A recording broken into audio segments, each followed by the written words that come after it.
ಗುಂಡ ಭೀಮನ ಗುಂಡಿಗೆಯನ್ನು ಸೀಳಲು ಈ ದುಶ್ಯಾಸನ ಸದಾ ಸಿದ್ಧವಾಗಿರುವನು.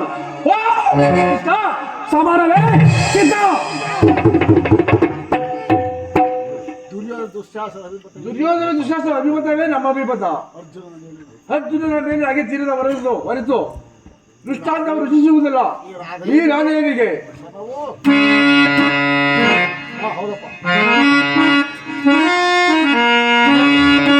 ಸರಿ ಸರಿ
ಕೃಷ್ಣ ಆ ನಿನ್ನ ಪಾಂಡವರ ಸಮೂಹದಲ್ಲಿ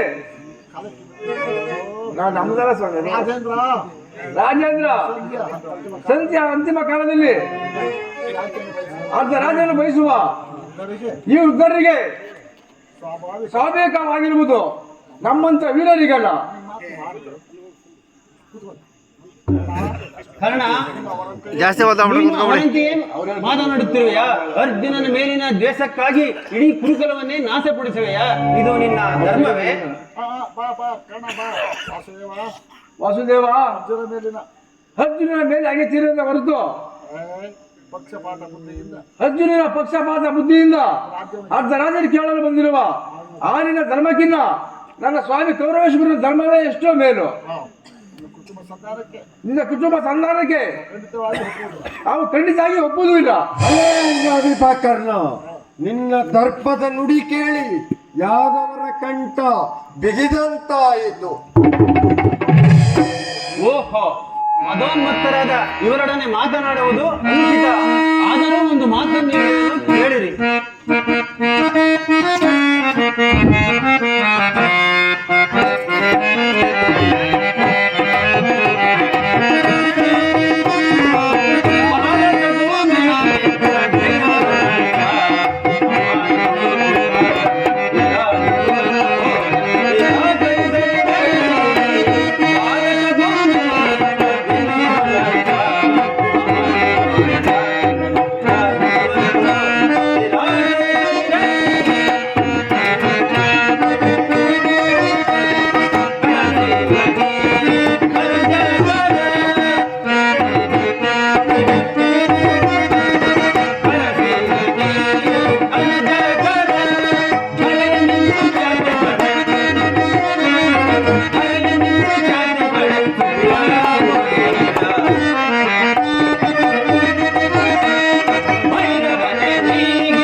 ದುರ್ಯೋಧನ, ಗುರು ಹಿರಿಯರನ್ನು ಬಂಧು ಬಾಂಧವರನ್ನು ಒಂದು ಸಾರಿ ದೃಷ್ಟಿಸಿ ನೋಡು. ನಿನ್ನೊಬ್ಬನ ಸಲುವಾಗಿ ಇಡೀ ಕುರುಕುಲವನ್ನು ನಾಶಪಡಿಸುವೆಯಾ? ಪಾಂಡವರಿಗೆ ರಾಜ್ಯದ ಮೇಲಿನ ಹಕ್ಕನ್ನು ಒಪ್ಪಿಕೊಳ್ಳದಿದ್ದರೆ ಅವರ ಇಷ್ಟವನ್ನಾದರೂ ನೆರವೇರಿಸು, ಸಂಧಿಗೆ ಸಮ್ಮತಿಸು. ಜ್ಞಾನದ ಎದುಪತಿಯು ಪಾಂಡವರಿಗೆ ಕೇವಲ ಪಾಂಡವರ ಸಲುವಾಗಿಯೇ ಮತ್ತಾರರ ಸಲುವಾಗಿ ನಿಮ್ಮ ಸಲುವಾಗಿ ಮುಂದೊದಗುವ ಭೀಷಣ ಯುದ್ಧದಲ್ಲಿ ನಿನ್ನಲ್ಲಿ ಸಂಧಿ ಭಿಕ್ಷೆ ಬೇಡುವೆನು. ಭಿಕ್ಷಾ ಪ್ರದಾನ ಮಾಡು ಕೌರವೇಶ್ವರ. ಇದರಲ್ಲಿ ನನ್ನ ತಪ್ಪು ಏನು ಯದುರಾಜ? ಆ ಪಾಂಡವರು ಜೂಜಾಡಿ ರಾಜ್ಯದ ಸಂಪತ್ತನ್ನು ಕಳೆದುಕೊಂಡಿದ್ದು ಸತ್ಯದ ಪರಿಪಾಲನೆಗಾಗಿ ವನವಾಸವನ್ನು ಮಾಡಿದ್ದು ಅಧರ್ಮ ಕಾರ್ಯವೇ? ಕೇಳು ವಾಸುದೇವ, ಈ ವಿಸ್ತಾರವಾದ ಸಾಮ್ರಾಜ್ಯವನ್ನು ಶಾಸನ ಮಾಡಲು ಈ ದುರ್ಯೋಧನನ ಹೊರತಾಗಿ ಮತ್ತಾರಿಂದ ಸಾಧ್ಯವಿಲ್ಲ. ನಿಮ್ಮ ಈ ಧಿಕ್ಕಾರದ ನುಡಿಗಳನ್ನು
ಕೃಷ್ಣ, ಪಾಂಡವರಿಗೆ ಭಿಕ್ಷಾವೃತ್ತಿಯೇ ಯೋಗ್ಯವಾದ ಜೀವನ.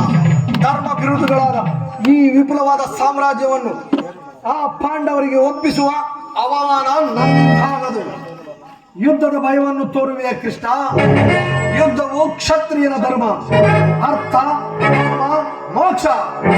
ಯುದ್ಧದ ಸಲುವಾಗಿ ಕ್ಷತ್ರಿಯನು ಎಂದು ಭಯಪಡುವುದಿಲ್ಲ, ಭಯಪಡಲಾರ. ಸ್ಥಿರನಾಗು ದುರ್ಯೋಧನ. ನಿನ್ನ ಅಭಿಷ್ಟವು ಯುದ್ಧವಾದರೆ ಅದನ್ನೇ ಹೊಂದುವೆ. ಇದು ನಿನ್ನ ಭಯಂಕರ ಆತ್ಮ ಹತ್ಯೆ.